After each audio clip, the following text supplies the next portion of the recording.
Olá, bom dia. Quem é quem no ar para todo o estado de Santa Catarina nesta manhã de domingo, com mais uma grande entrevista para você. Não é sempre bom começar o domingo com assuntos interessantes, assuntos que mexem com a gente, assuntos que fazem parte do nosso dia a dia. E hoje a gente vai falar sobre o Peru, sobre um livro que foi escrito por uma pessoa muito iluminada, eu diria assim, que está aqui no estúdio da Band hoje e vai compartilhar com a gente um pouco da sua história e um pouco da história, não é, que ele conta neste livro. Rogério, prazer te receber aqui, o Rogério Meyer Dalgrande, que é arquiteto de formação, de profissão, mas escritor também, não é? Já que surgiu esse livro aqui, que é uma obra de arte contando a história aí da sua viagem ao Peru, ou das viagens, porque foi mais de uma, né, Rogério? Bom dia, prazer em recebê-lo. Bom dia, prazer, Elaine, de estar aqui junto com seus telespectadores. Eu me fiz escritor por acaso, na realidade não havia uma intenção, né? Já foi a minha 6ª viagem ao Peru e aí escrevemos a história dessa aventura. Bom, uma aventura, deixa eu ver se a gente consegue mostrar aqui, se o Jonathan consegue mostrar para o pessoal de casa, Jonathan. O livro do Rogério, Peru, muito além das montanhas. O que se traz nesse livro? O que se retrata nesse livro aqui? Eu estava lendo o seu perfil, né, que você mandou ali anteriormente a entrevista, e eu achei muito interessante uma frase em especial onde você disse que o Peru agora é uma filosofia de vida para ti, ele está dentro de você, não é? O que mudou na sua vida depois dessa viagem? Essa viagem, essa última viagem, que aconteceu em 2013, na realidade ela foi um coroamento de toda uma história que vem já há mais de 10 anos presente no Núcleo Espírita Nosso Lar, que é a casa onde eu trabalho. Nós precisávamos finalizar todo um trabalho e esse trabalho tinha a ver com... Nós trouxemos uma família, né, do Peru para cá e ficamos com eles aqui por 5 anos. Essa família retornou ao Peru e coube a mim voltar e fazer, vamos dizer assim, uma adaptação. Não bem isso, mas uma volta, acompanhá-los nesse retorno ao lar. Na realidade, eu fui fazer uma coisa e depois a gente, como tudo na vida, a gente acaba vendo que existem outras para serem feitas. A história do livro é essa. Eu conto a minha permanência por 35 dias no Peru, e numa comunidade específica, perto da cidade de Pisac. E no final desses 30 dias eu faço a viagem, a trilha Inca de Cusco a Machu Picchu. Que é uma trilha histórica, milenar, não é? E todo mundo tem curiosidade. Quem não foi tem curiosidade de ir, principalmente as pessoas que são mais espiritualizadas, né? Sim. O que existe? Dá para descrever pela televisão? Eu sei que você fez um ótimo trabalho aqui no livro, né? Minuciosamente descrevendo. Mas durante essa entrevista, será que a gente consegue passar um pouquinho para o nosso telespectador? O que existe no Peru que vai além das montanhas, Rogério? Qual que é a magia desse lugar? O que o torna tão especial? Vai de acordo com cada um. A forma como você chega a um determinado lugar. Isso não só no Peru, mas em qualquer lugar. O que nós pretendemos ver, sentir quando chegamos a um lugar? Esse é o primeiro ponto. O Peru sempre me despertou um interesse muito grande. Desde a época de faculdade, junto com a minha esposa, nós tínhamos o interesse de visitar Machu Picchu. Mas nunca conseguimos, nunca deu certo, enfim. Quando nós entramos ao núcleo, essa missão, que nós chamamos de missões espirituais, ela já acontecia. Então houve o desejo, houve essa vontade. Desde a primeira vez, tocou dentro uma paixão, né? Paixão que se dá até hoje. Uma paixão, quando eu até coloco no livro, quando eu escuto uma música, eu vejo uma foto, eu vejo pessoas, desperta algo que é até difícil de explicar. Um desejo maior, um desejo de pertencimento, sabe? Uma sensação de pertencer a um lugar. Então, não foi à toa que a gente foi 6 vezes. Numa tentativa de trazer esse espaço cada vez mais próximo de si. Né? Tem a ver, essas idas ao Peru, com o nosso trabalho. no núcleo aproximação com seres transcendentais que trabalham em nosso lar e que fazem esse trabalho junto com a gente. Então, essa aproximação, ela não é só de lá para cá, mas tem que ser também daqui, em relação a eles. O povo Inca é um povo respeitadíssimo, né, no mundo afora, e um povo muito espiritualizado.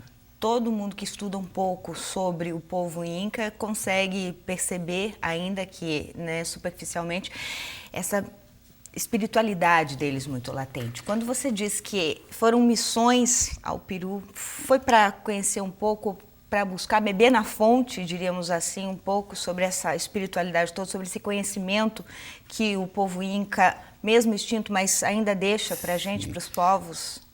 Eu diria que a necessidade da gente chegar mais perto desse povo, desses espíritos, dessa irmandade, vamos dizer assim, ela é necessária para que a gente possa nos afinarmos fluidicamente com eles para trabalharmos. Os espíritos podem fazer os trabalhos sozinhos, não há problema para eles. Mas nós fazemos questão de estar junto, de trabalhar junto, de evoluir junto. Uhum. As missões são feitas justamente para que nós comecemos a nos burilar como pessoas, como seres humanos, né? A dificuldade, você imagina numa missão ao Peru, onde a gente fica 20 dias. Sai daqui num ônibus, atravessa todo o deserto do Atacama, sobe o Chile, chega ao Peru, depois de 7 dias, 8 dias, dentro de um ônibus, nos relacionando com pessoas que muitas vezes não temos tanta afinidade assim. Quer dizer, há um convívio, você se desaloja. O aprendizado já começa aqui. Por isso são missões. Uhum. Né? Aí você chega ao Peru desalojado do que você é, desalojado do que você sente. E aí você então está, vamos dizer, quase pronto para viver uma situação nova, para viver uma relação nova, despojada dos seus medos, das suas relações mal vividas, enfim. Das coisas internas mal resolvidas. Mal resolvidas, perfeito. Então, por isso são missões, são encaradas dessa forma. Depois, ao retorno para casa. Ao retorno, depois de tudo que você viveu... Você não volta o mesmo. Nunca volta-se o mesmo. E é por isso que a gente quer voltar novamente ao Peru, para viver isso novamente, melhorar-se, né? Então é assim... buscar um autoconhecimento. Buscar um autoconhecimento. Se preparar enquanto ser humano, enquanto matéria, para realizar o trabalho que é realizado hoje no núcleo Nosso Lar. Perfeito. Quer dizer, eu vou lá aprender, me conhecer, ter um conhecimento profundo sobre mim primeiramente. Se aproximar dessas entidades espirituais que estão ávidas, que querem trabalhar junto. Mas muitas vezes a barreira que nós temos dentro de nós não deixa que eles se aproximem tanto. Então, como é que nós vivemos no mundo? Como é que nós nos relacionamos com o mundo, com as pessoas? Né? As barreiras que nós temos na vida são as mesmas barreiras que nós damos a eles também. Rogério, por que o Peru? Por que Machu Picchu? Por que esse caminho? Por que lá é tão especial? Porque poderia ser qualquer lugar do mundo. Nós poderíamos estar buscando esse conhecimento em qualquer lugar do planeta. Sim. Mas Machu Picchu, o Peru, especialmente essa localidade, tem um apelo, né? Vem gente do mundo inteiro para aprender. O Peru, Machu Picchu, de uma forma geral, e outros sítios, são verdadeiros portais energéticos, né? Não era à toa que os incas se fixaram lá. O povo inca, vamos dizer assim, era uma casta. Certo. Né? Ele era um povo conquistador, eles conquistavam. Não foi à toa que eles fizeram um império que vai acima do Equador e desce até o Chile. Todo esse povo, nós, no núcleo, chamamos de andinos, porque eles estão ao longo da Cordilheira Andina. O Inca era uma casta, né, que tinha esse domínio sobre esse povo. E esse conhecimento, então, era disseminado pelos povos conquistados. Então, há essa relação, né, não só do Inca, mas de toda a nação andina. Todos os povos andinos tinham esses conhecimentos. Eles não só difundiam o que eles tinham, como também agregavam a eles, né, a cultura dos povos conquistados. Então, existem outros lugares no mundo, como portais energéticos, né, que a gente conhece. Peru é um desses. Porque o Peru, para nós, foi o povo que se apresentou quando nós precisávamos deles, né, numa relação espiritual que eu não teria como te falar especificamente, porque essa relação não nos pertence. Certo. Mas foi o povo que se apresentou para o trabalho e nós nos acolhemos mutuamente. Tá certo. Mas que trabalho é esse, né, que o Rogério está se referindo? É o trabalho realizado no Núcleo Nosso Lar, e a gente vai para o intervalo comercial. Depois do intervalo a gente vai conhecer um pouco mais desse trabalho, que é voluntário e atende milhares de pessoas, já atendeu milhares de pessoas e continua atendendo ainda aqui em Florianópolis. É um dos núcleos espíritas mais conceituados e respeitados do Brasil, eu diria assim. E existe um hospital lá, né? Um hospital Nosso Lar, que também é referência em cirurgias espirituais. A gente vai para o intervalo comercial. Depois do intervalo a gente volta falando sobre essa viagem ao Peru e também conhecendo um pouco mais sobre o trabalho do Rogério lá no Nosso Lar. Um instante só.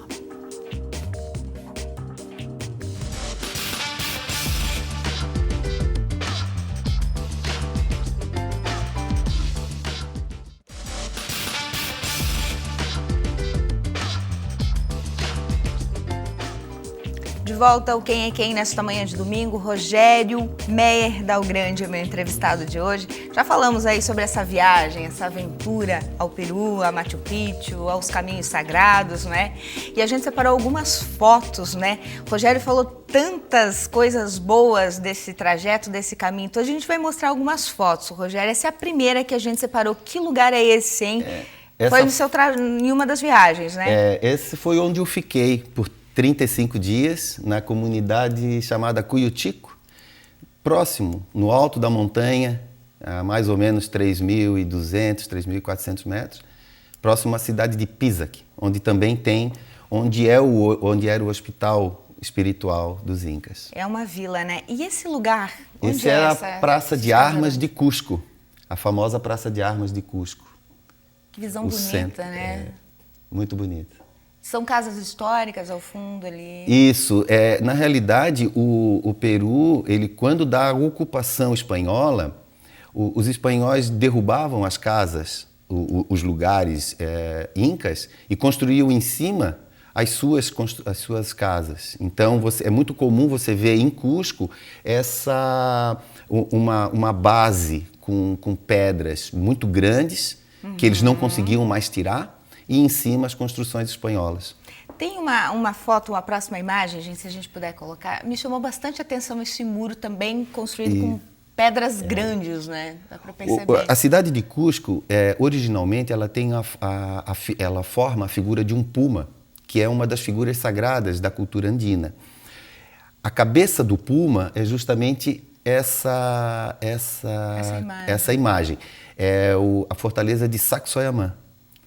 Então, só te mostrando assim do alto, a gente consegue até, apesar da cidade hoje ter sido engolida, vamos dizer assim, pela modernidade, mas existe a figura de um puma, a cabeça do puma é essa imagem. É uma das, né? Um lugar sagrado também, logicamente. Sim. É onde hoje se dá a Festa do Sol, a famosa Festa do Sol em junho, né? Acontece nesse lugar. E a próxima imagem? A gente separou uma imagem também lindíssima e eu fiquei muito curiosa com essa imagem. Que lugar é esse, Rogério? Esse é o sítio de Murai. Os incas eram exímios tratadores de sementes e eles faziam experiências com as sementes porque eles precisavam deslocar sementes de lugares mais baixos para altitudes maiores. Então eles iam tratando essas sementes para acostumá-las à altitude, às diferenças de temperatura. Só para você ter uma ideia, de onde eu estou tirando essa foto até lá embaixo, tivemos uma diferença de temperatura de quase 15 graus. Nossa, de cima a embaixo, 15 graus? E então esses patamares eram patamares de plantações. De colheita. De plantações. Cada anel é um patamar de plantações. É nítido assim, a diferença de temperatura, de umidade, que você vai experimentando à medida que vai descendo. Então existem mais dois anéis juntos a esse, né? Muito interessante. É interessante. Tem uma outra imagem também, se a gente puder colocar agora, uma imagem bem bacana. Esse lugar também me chamou bastante atenção. Isso é uma escada? É um tipo de escada, né? É o acesso que se dá à fortaleza de Ollantaytambo. Ollantaytambo é a última parada possível de carro, de ônibus, até chegar a Machu Picchu. É em Ollantaytambo que se pega o trem, pode se pegar em Cusco também, mas geralmente se faz o trajeto menor, se vai de ônibus, de carro, até Ollantaytambo, onde se pega o trem para chegar a Machu Picchu. Machu Picchu só se pode chegar de duas formas, de trem ou caminhando pela trilha andina. Esse caminho, caminhando, a trilha deve ser o mais espetacular, né? Sim. Eu já queria optar por esse. Quantos quilômetros de caminhada são? Em torno de 42 quilômetros. Uma distância bacana. Você percorre em quantos dias? 4 dias. São 3 noites e 4 dias de caminhada. Legal. Você vai dormindo. Hoje, algum tempo atrás, era permitido você simplesmente contratar um guia e seguir em frente. Hoje não. Hoje você tem que contratar uma empresa e eles fazem as paradas diárias com acampamentos, com refeições. Então você vai parando e contemplando. A gente tem a foto da trilha também, não tem? Acho que temos aí a foto da trilha. Essa é a trilha que leva um dos trechos à trilha, né? Acho que a próxima imagem, deixa eu perceber se a próxima imagem é da trilha também. Essa também é trilha, né, Rogério? Isso. Que visão maravilhosa, hein? Espetáculo. Esse trecho faz parte do segundo dia. Nesse segundo, é o pior trecho, vamos dizer assim, por conta da altitude que a gente chega. Nós passamos por uma altitude de 4.200 metros. Então há um esforço bastante grande da nossa parte, que não estamos, né, acostumados a altitudes tão grandes, tão elevadas. Então há um esforço bastante grande. Mas é muito... Vale a pena, né? É muito bom você chegar lá em cima e perceber que você pode fazer as coisas, né? E além do que do convívio com as montanhas. Você me perguntou do livro Por que Muito Além das Montanhas? Porque a gente começa, eu vivi, né, essa relação com a montanha, né? Você buscar nos lugares essa sensação. Então, qualquer um que vai ao Peru se emociona com os lugares, com as montanhas. A minha viagem, eu buscava esse sentimento, né? Muito maior do que visual apenas. Muito legal. A gente vai para mais um intervalo comercial. Depois do intervalo, a gente volta falando aí sim sobre o trabalho no nosso lar. E aí eu quero perguntar para o Rogério, né, se ele encontrou tudo que ele procurava nessa viagem ao Peru. Um instante só, a gente já volta.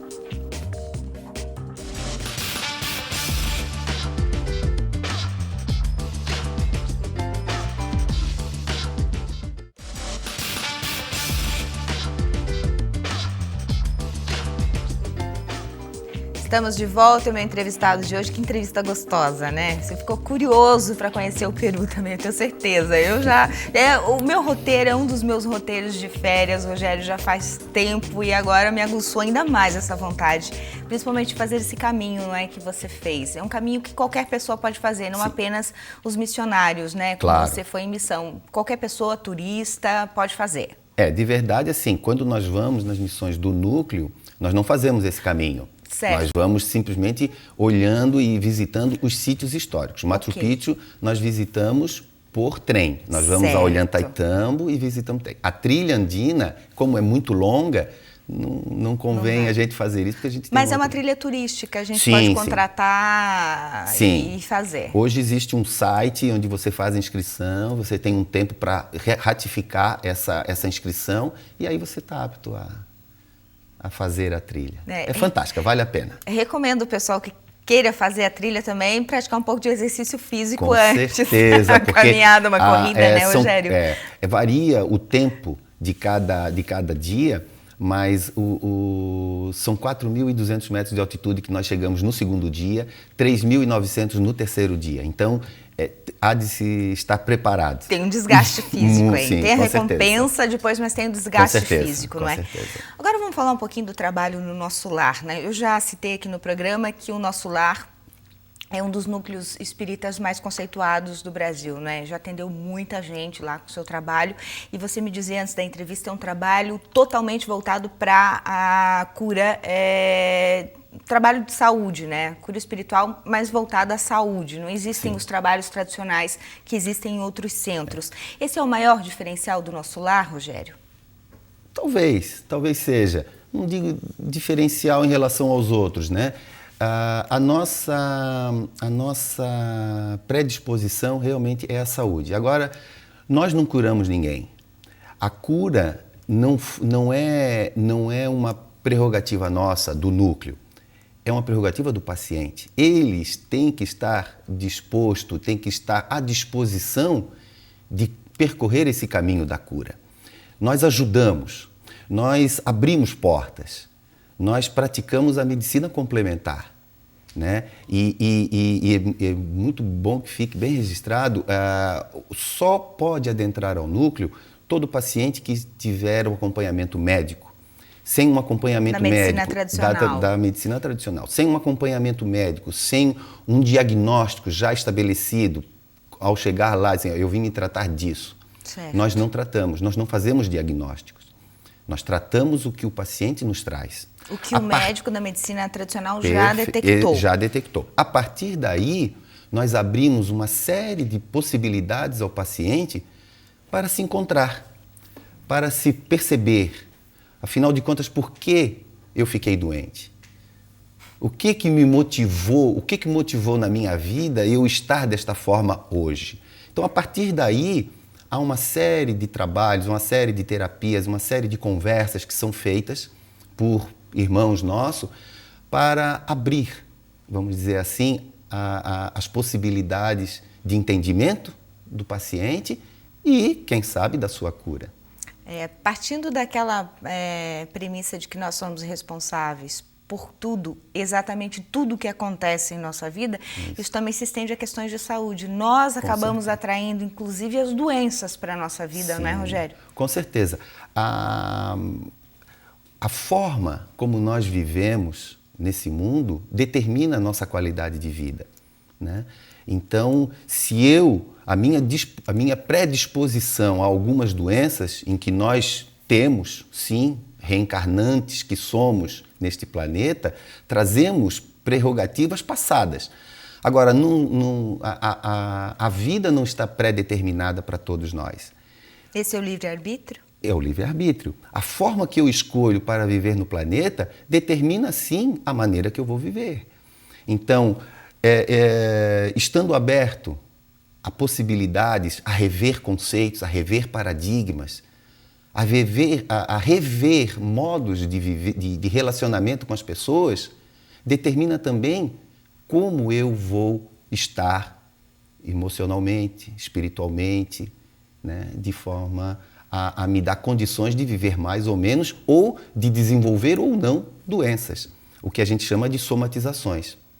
Nós não viemos a este mundo, a este planeta, para sofrer, para ficar doente. Nós viemos a este planeta para evoluir, para crescer, para nos tornarmos pessoas melhores. Então, se nós, ao percorrermos esse caminho, não nos tornamos pessoas melhores, o que nós vamos nos tornar? Como vamos viver? Por que estamos aqui, afinal de contas, né? Por que estamos aqui? Não é só para usufruir, né, Rogério? Sim. Bom, o tempo está acabando, mas eu ainda tenho duas perguntas para você. Uma delas é justamente em relação ao Nosso Lar. O Nosso Lar, esses tratamentos que são feitos de saúde lá, eles são totalmente gratuitos e você me dizia que o Nosso Lar é mantido por doações, Sim. não é? Quem quiser ajudar, contribuir com o Nosso Lar, com trabalho voluntário ou até mantendo o trabalho que já é realizado lá, qual é o procedimento? Visitar a página do Núcleo Espírita Nosso Lar, e lá existe toda uma determinação de como ajudar. Tem um procedimento lá? Sim, sim. Rogério, agora para encerrar essa pergunta, que eu acho que é uma pergunta que todos nós nos fazemos depois de uma grande viagem ou viagens como você fez, e essa missão que você tem, e é uma missão de vida, não é? Essa missão espiritual que você desenvolve muito bem. Nessas viagens ao Peru e no trabalho realizado no nosso lar, você encontra o que você espera, o que você busca no seu dia a dia, nessa viagem, no seu dia a dia, no seu trabalho? Poderia te dizer que me ajuda a perceber que eu estou longe de encontrar ainda o que eu busco, mas estou a caminho. Busco com muita vontade, com muita perseverança de ser uma pessoa melhor, mas ainda estou longe, percebo que ainda estou longe de ser quem eu gostaria de ser. É um caminhante. Um caminhante como todos nós. Tá certo. Se você já com toda essa evolução ainda está muito longe de chegar onde quer, imagine quem não tem nenhum conhecimento espiritual, né? Espiritualidade. Quem não desenvolve, né? E é complicado isso. A gente tem que buscar, né, Rogério? Tem que buscar, sim. É verdade. Eu sempre digo assim, eu não defendo, não acuso, não critico nenhuma religião. Agora, a espiritualidade, aí essa sim, aí eu acho que todo mundo tem que desenvolver e tem que saber pelo menos a que veio nesse planeta, né, Rogério? Com certeza. A gente tem essa obrigação. Com certeza, com certeza. Obrigada, viu, pela história, por compartilhar esse bonito trabalho com a gente. Muito obrigada. Foi um prazer estar aqui com você. Obrigado. Obrigada mais uma vez. Bom, a gente volta no domingo que vem com mais uma entrevista para você aqui no Quem é Quem, na Band. Então aproveite bem seu domingo, seu final de semana.